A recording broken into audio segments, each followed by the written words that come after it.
For 200 years, standard history books have repeated the same fact. Christians placed Christmas on December 25th to override the pagan festival of Sol Invictus, the birthday of the unconquered sun. It's a neat story and it makes strategic sense.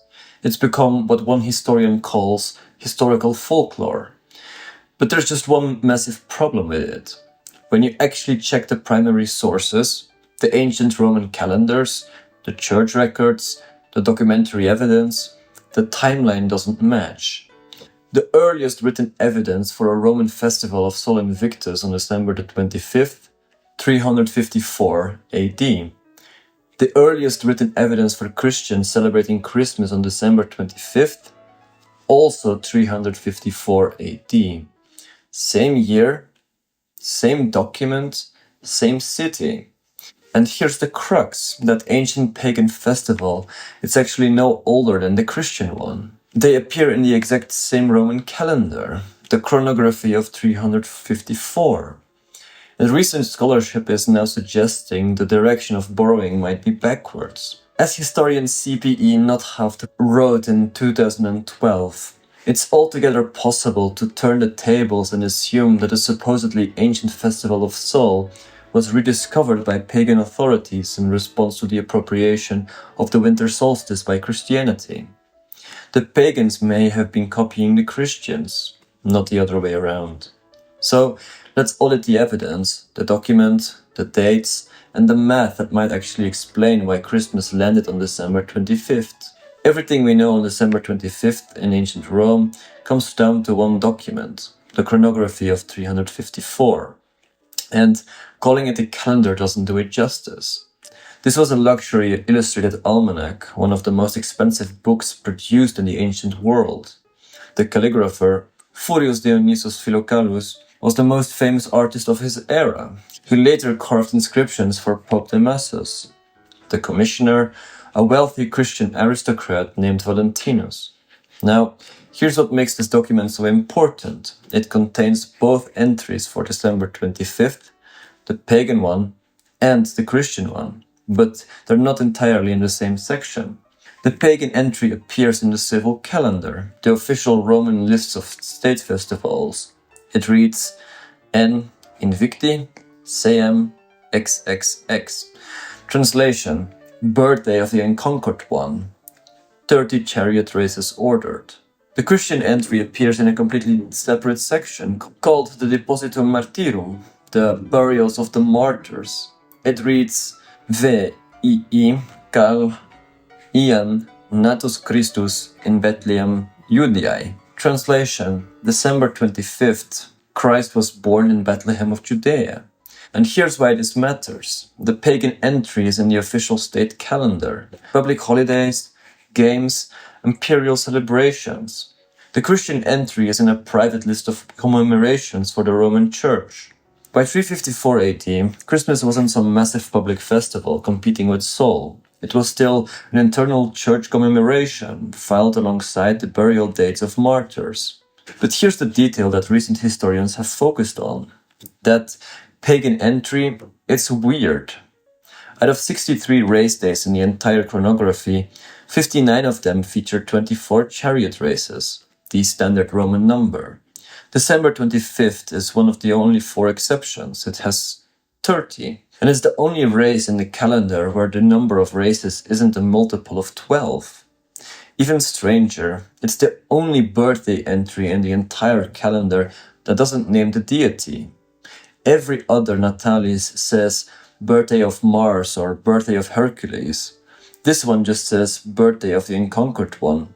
No name. Steven Hijmans, the Dutch historian who first noticed this, argues these anomalies suggest the December 25th Sol festival wasn't some ancient tradition. It might have been a late, inconsistent addition to the calendar. What about Emperor Aurelian? Everyone says he established the Sol Invictus festival on December 25th in 274 AD.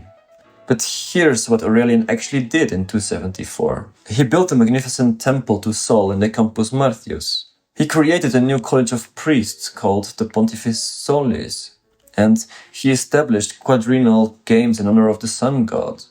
But Here's what the sources don't say. There is no explicit evidence that Aurelian instituted anything on December 25th. No date on a coin, and no date in the decree. According to Hijmans' analysis of the chronography, Aurelian's games, the Agones Solis, were almost certainly held in October the 19th to the 22nd, to be precise. The final day featured 36 chariot races, the highest number of the entire year. That's 36 races in October versus 30 in December. So, if Aurelian's major celebration was in October, where did the December 25th festival come from? Hijmans' controversial conclusion: the December 25th entry might be later than we think, possibly even later than the Christian adoption of the date. As Nothaft summarizes, Hijmans is able to show that the idea of Christmas being preceded by a popular and important feast dedicated to the sun god is to a considerable extent founded on anachronisms and a view of Roman religion that rests on 19th century constructs rather than hard facts. In other words, the story we've all heard that there was this massive ancient sun festival that Christians strategically hijacked, that story was largely invented by 19th century scholars. The primary sources don't support it. So if Christians didn't borrow December 25th from the pagans, where did the date actually come from? To answer that, we don't look at the sun, we look at their math calendar. There's a theory historians call the calculation hypothesis, and it works like a code.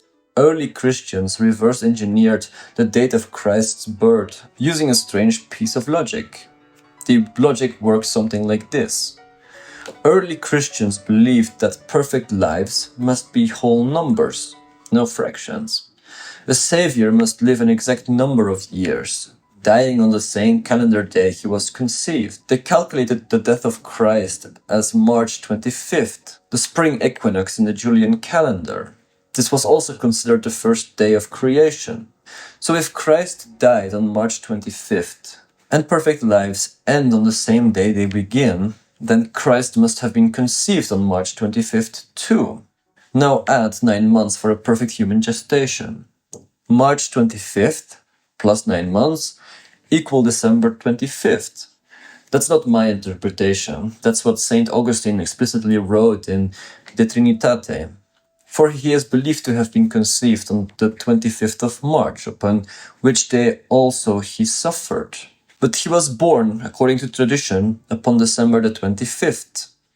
The Christians didn't need a pagan festival to land on December 25th. The math got them there independently. Now, to be fair to the pagan borrowing theory, the coincidence is remarkable. March 25th is the spring equinox. December 25th is the winter solstice. Both are astronomically significant dates that would matter to any ancient culture watching the sky.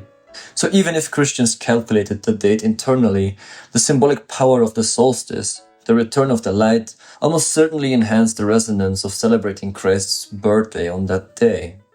The question isn't whether solar symbolism mattered. It's whether there was a major competing festival to strategically displace. And on that specific question, the evidence is surprisingly thin. There's one more piece of evidence that suggests Christmas might be older than the standard narrative allows, and it comes from an unlikely source, a heretical sect that hated Rome.